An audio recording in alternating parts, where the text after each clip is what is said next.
Audio Jungle.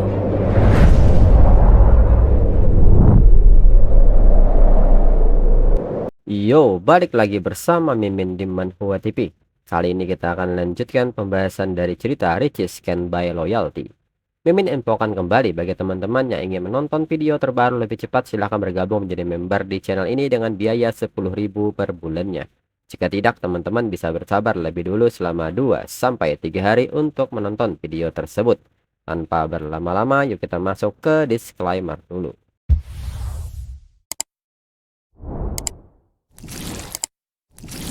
Disclaimer, silahkan abaikan hal ini jika kalian sudah mengerti. Ini peringatan mengenai konten di channel ini.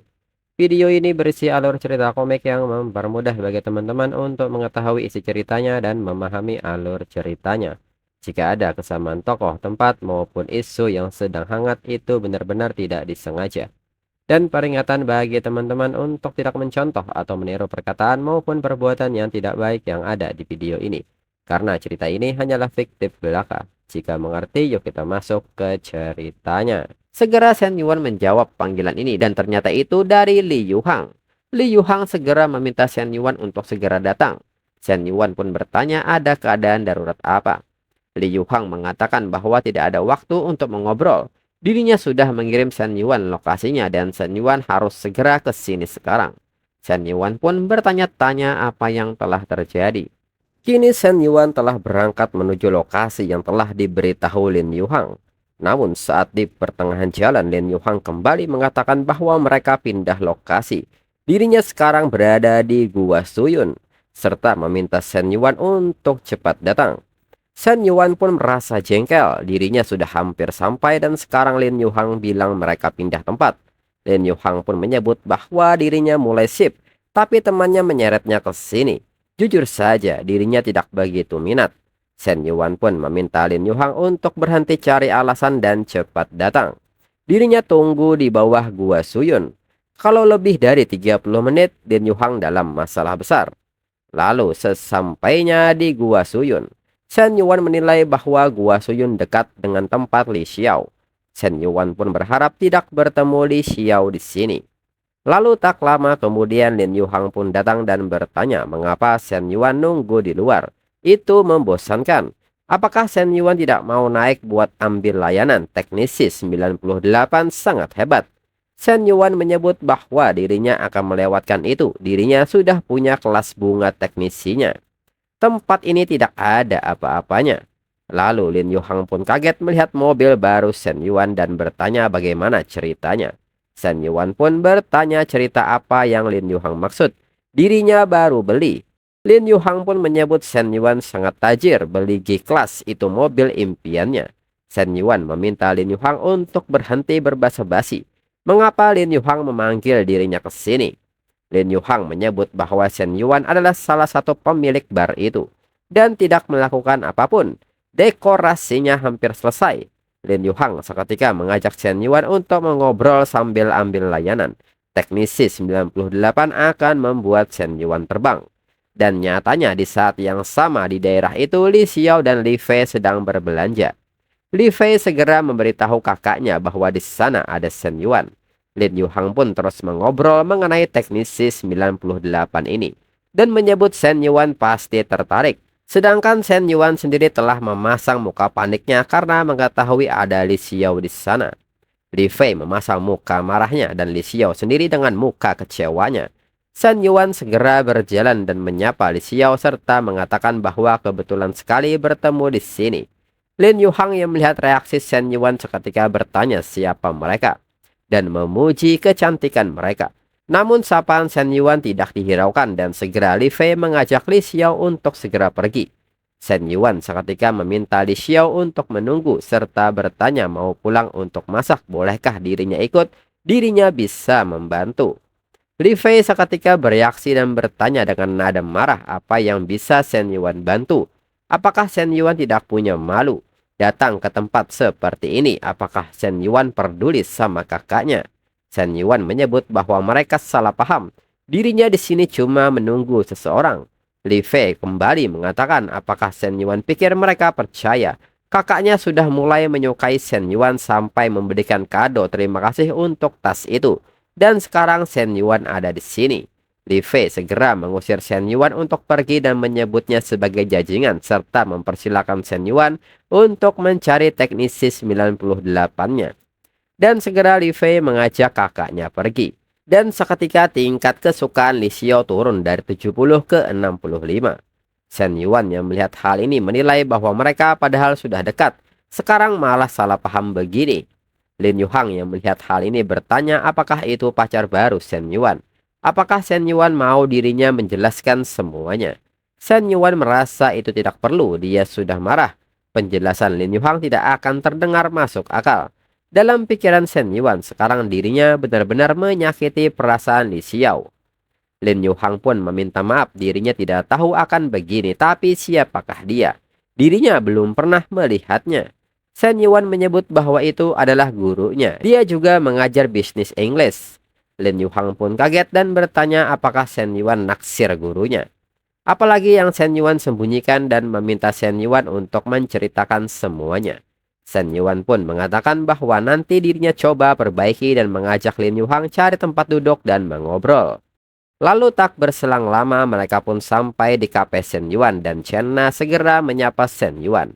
Shen Yuan mengatakan bahwa dirinya bawa teman untuk ngopi dan meminta Chen Na membuatkan satu americano dan satu vanilla latte. Chen Na pun mengerti. Lalu Lin Yuhang meminta Shen Yuan menunggu, dirinya yakin pernah melihat wanita ini. Shen Yuan pun bertanya apakah Lin Yuhang sudah lupa. Malam itu di restoran Nanjing pacarnya sepupu Lin Guangyao. Lin Yuhang pun bertanya bukankah dia sales di toko 4S. Lin Yuhang heran mengapa dia ada di sini. Tidak mungkin Shen Yuan mencurinya. Shen Yuan pun bertanya soal mencuri ini soal hubungan timbal balik. Lin Yuhang pun menyebut Shen Yuan gila. Shen Yuan berkencan dengan gurunya dan pacar orang. Shen Yuan memang sesuatu. Shen Yuan pun mencukupkan hal ini dan mengajak Lin Yuhang bicara bisnis. Dirinya mundur dari bar itu. Sekarang Lin Yuhang yang pegang. Lin Yuhang pun bertanya mengapa tiba-tiba. Tanpa ide-ide Shen Yuan, dirinya tidak yakin bisa mengurusnya. Shen Yuan pun mengatakan bahwa dirinya percaya kepada Lin Yuhang. Dalam pikiran Shen Yuan, kalau teman kerja bareng, terlalu banyak campur tangan bisa ribut soal ide atau hal lainnya. Tidak boleh merusak persahabatan mereka. Lin Yuhang pun menekankan bahwa dirinya akan kerja keras supaya tidak mengecewakan Shen Yuan. Lalu Chen Na pun datang serta memberitahu kopinya sudah jadi. Lin Yuhang pun mengucapkan terima kasih dan menyebut Chen Na sebagai kakak ipar. Lalu Chen Na pun menegur Shen Yuan karena bajunya kusut. Shen Yuan pun bertanya di bagian mana. Chen Na pun segera merapikannya. Lin Yuhang yang melihat hal ini menilai bahwa mereka sangat mesra. Nongkrong sama Shen Yuan bikin hidup terasa tidak adil. Kemudian malamnya Chen Na mengatakan bahwa Xin Yu selesai ujian minggu depan. Dia mau kerja musim panas ini.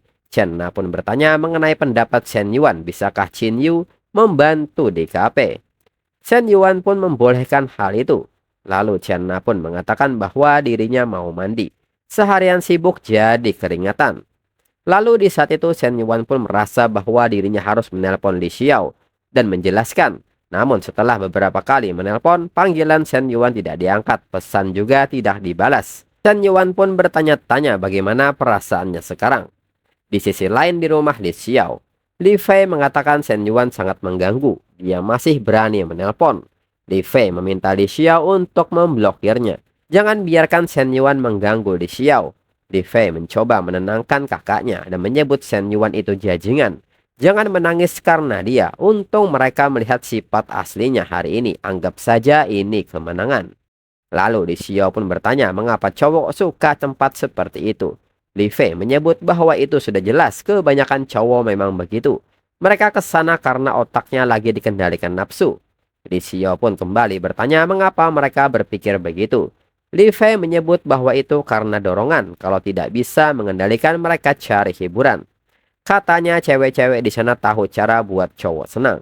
Li Xiao pun ingat bahwa Shen Yuan pernah memeluknya, menciumnya, tapi dirinya malah mendorong Shen Yuan. Li Xiao yang merenung pun mengatakan bahwa mungkin dirinya membuat Shen Yuan menahan terlalu lama. Dan dia cuma berusaha melepaskan dorongan itu. Li Xiao pun seketika menyalahkan dirinya sendiri karena hal ini. Li Fei yang mendengar hal ini kaget dan bertanya apa yang kakaknya pikirkan. Mengapa bisa berpikir sejauh itu? Li Fei pun meminta kakaknya untuk melihat dirinya dan pikirkan baik-baik apa hasilnya ketika dirinya tergila-gila pada cinta. Li Xiao seketika terdiam dan termenung dengan hal ini. Li Xiao menilai bahwa Li Fei benar. Dirinya tidak boleh mabuk cinta. Dirinya harus menahan diri. Di sisi lain, Shen Yuan pun mendapat banyak pesan dari teman sekelasnya mengenai proyek startup bisnis. Dari para cowok yang mengajaknya makan bersama serta cewek yang ingin menemui Shen Yuan secara pribadi, bahkan Long Jinghan mengirim sebuah foto kepada Shen Yuan. Shen Yuan yang melihat semua pesan ini berpikir bahwa mereka semua adalah teman sekelas yang tidak pernah dirinya hubungi. Dan kini mencoba menjilatnya untuk mendapatkan perlakuan khusus. Dirinya rasa tidak perlu membaca pesan ini. Namun pesan dari Long Jinghan, si gadis naga kecil ini, benar-benar mengiriminya banyak pesan. Foto-fotonya memang terlihat adil dan lembut, tetapi itu hasil editan. Dirinya harus melihat langsung sebelum dapat memutuskan. Junior ini berpotensi menjadi kandidat. Dirinya akan mengamatinya lebih lama. Shen Yuan pun pada akhirnya membalas pesan Long Jinghan dengan singkat bahwa dirinya sibuk dan mereka akan berbicara nanti. Shen Yuan menilai, seorang junior yang terus mengirim pesan bahkan ketika dirinya tidak membalas selama berhari-hari. Semakin pendek balasannya semakin baik. Membuatnya terus menebak-nebak akan memberinya perasaan bahwa dia tidak bisa memahami dirinya. Tetapi masih ada harapan. Lalu tak berselang lama, Chenna pun sudah selesai mandi dan memanggil Shen Yuan dengan pakaian kerjanya. Chenna pun bertanya apakah Shen Yuan menyukainya. Shen Yuan seketika menyebut bahwa Chenna menggodanya hari ini.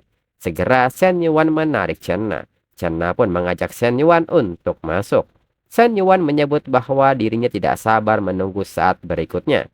Chenna sungguh luar biasa hari ini. Lalu saat gerakan pemanasan, Chenna kembali mengatakan bahwa Shen Yuan sepertinya telah berubah lagi.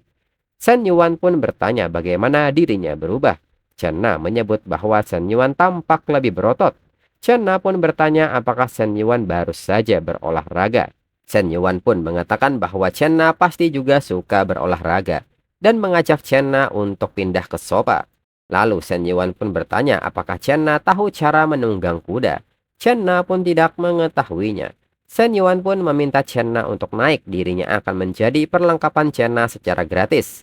Lain kali mereka bisa menunggangi kuda sungguhan. Chenna pun bertanya bukankah jenis berkuda seperti itu tidak sama dengan ini. Shen Yuan menyebut bahwa itu persis sama. Jika Chenna tidak percaya maka datanglah dan cobalah sendiri. Dan seketika Chenna pun mencoba menaiki kudanya. Shen Yuan memuji kinerja bagus dari Chenna yang sangat. Shen Yuan pun memuji kinerja Chenna yang sangat bagus. Chenna punya bakat nyata untuk menjadi kesatria wanita. Kemudian keesokan harinya di kantor komite pemuda sekolah, banyak dari mahasiswa yang datang serta mengatakan kepada salah satu guru bahwa mereka di sini untuk mengirimkan aplikasi dan proposal startup mereka. Mereka pun bertanya di mana mereka harus meletakkannya. Guru yang terus didorong pun menilai bahwa hampir tidak ada yang melamar ke perusahaan rintisan sebelumnya. Mengapa tiba-tiba ada begitu banyak siswi? Apakah ada sesuatu yang terjadi di sekolah akhir pekan ini yang tidak dirinya ketahui? Lalu saat ini di tempat gym, sebuah panggilan telepon masuk ke ponsel Shen Yuan. Meng Lu yang memperhatikan ini menegur Shen Yuan bahwa ada panggilan dari sekretaris kecil. Meng Lu pun bertanya siapa ini. Segera Shen Yuan mengangkat panggilan ini. Fu Yingzi pun memberitahu Shen Yuan bahwa mereka menerima gelombang pertama aplikasi dan proposal startup hari ini. Total ada 653 yang diajukan. Shen Yuan pun bertanya berapa rasio laki-laki dan perempuan. Fu Yingzi menyebut ada 628 perempuan dan 25 laki-laki. Shen Yuan pun meminta Fu Yingzi untuk melanjutkannya dan saring mereka. Pisahkan gandum dari sekam. Lalu saat ini sang guru meminta semua orang untuk tidak terburu-buru, serta meminta mereka untuk membentuk barisan, dan jangan mendorong. Lalu Fu Yingzi pun bertanya apakah itu berarti dirinya harus menolak semua pelamar laki-laki. Shen Yuan tidak membenarkan hal itu. Jika ada proposal bisnis yang bagus di antara pelamar pria, Fu Yingzi dapat mengirimkannya. Fu Yingzi pun mengerti. Lalu Shen Yuan menilai jika semuanya hanya wanita cantik, bukankah itu akan menjadi semacam grup lagu dan tari? Dirinya perlu mengembangkan bakat, jika tidak ketika sistem ini memberinya bisnis di masa depan, dirinya tidak akan memiliki siapapun untuk dikerahkan. Di samping itu, Meng Lu terus menegur Shen Yuan karena belum menjawab pertanyaannya. Shen Yuan pun mengatakan bahwa dia adalah bawahannya di sekolah. Shen Yuan bertanya apakah Meng Lu cemburu. Meng Lu yang nampak cemburu mengatakan bahwa dirinya tidak cemburu, hanya ingin bertanya saja. Shen Yuan meminta Meng Lu untuk tidak terlalu memikirkannya. Mereka punya hubungan atasan bawahan yang pantas. Lalu di saat yang sama, sebuah notifikasi dari sistem muncul. Sistem telah mendeteksi bahwa Shen Yuan sekarang memiliki wanita ketiga dengan poin kesukaan 90 atau lebih. Misi kesukaan tahap 1 selesai. Hadiah sekarang akan didistribusikan. Shen Yuan tidak menyangka sepatah kata sederhana yang menenangkan justru mendatangkan hadiah yang tidak terduga. Setiap kali tingkat kesukaan NPC mencapai 90, hadiah sistem akan sangat besar. Shen Yuan pun bertanya apa yang akan dirinya dapatkan kali ini. Lalu notifikasi pun menyebut bahwa diameter senjata rudal meningkat 5 mm. Kedua, 30 juta dana bakti anak eksklusif. Ketiga, kartu pertukaran paket skill eksklusif sebanyak 2. Shen Yuan pun sangat kaget dengan semua ini. Ini benar-benar ada di sini. Dana bakti anak itu untuk orang tuanya. Tentu saja dirinya masih punya satu paket skill dari terakhir kali.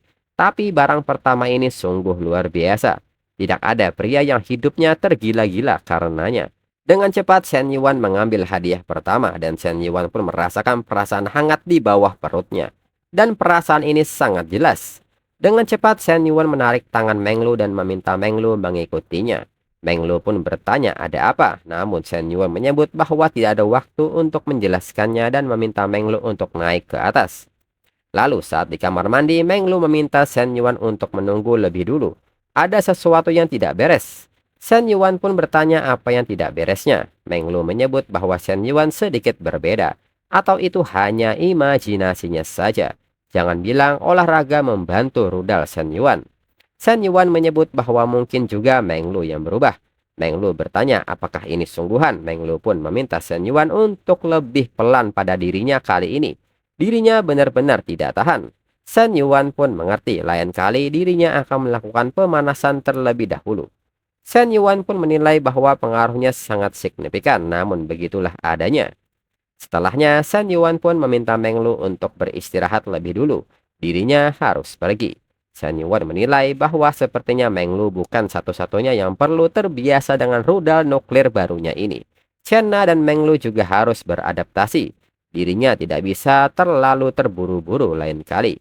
Sudah sehari sejak kesalahpahaman itu, Li Xiao tidak menjawab panggilan dirinya atau membalas pesannya. Jika ini terus berlanjut, kesalahpahaman di antara mereka hanya akan semakin mendalam. Shen Yuan pun bertanya bagaimana cara dirinya membuktikan bahwa dirinya tidak melakukannya. Kuncinya adalah mendapatkan kesempatan untuk menjelaskan kepada Li Xiao secara langsung. Dia tidak ada kelas sore ini, jadi kemungkinan besar dia ada di rumah. Segera, kini Shen Yuan menuju rumah Li Xiao dan telah sampai di depan pintunya. Li Xiao yang mendengar suara ketukan pun bertanya siapakah itu. Shen Yuan pun berpura-pura dengan mengatakan bahwa dirinya dari bawah apartemen Li Xiao. Kamar mandi Li Xiao bocor ke apartemennya. Namun setelah membuka pintunya, Li Xiao kaget itu adalah Shen Yuan dan Shen Yuan menipunya lagi. Shen Yuan pun meminta Li Xiao untuk membolehkannya masuk. Li Xiao pun bertanya mengapa dan apa yang sedang Shen Yuan coba lakukan sekarang. Dan untuk episode selanjutnya tunggu 1 sampai 2 minggu lagi. Sekian dan terima kasih.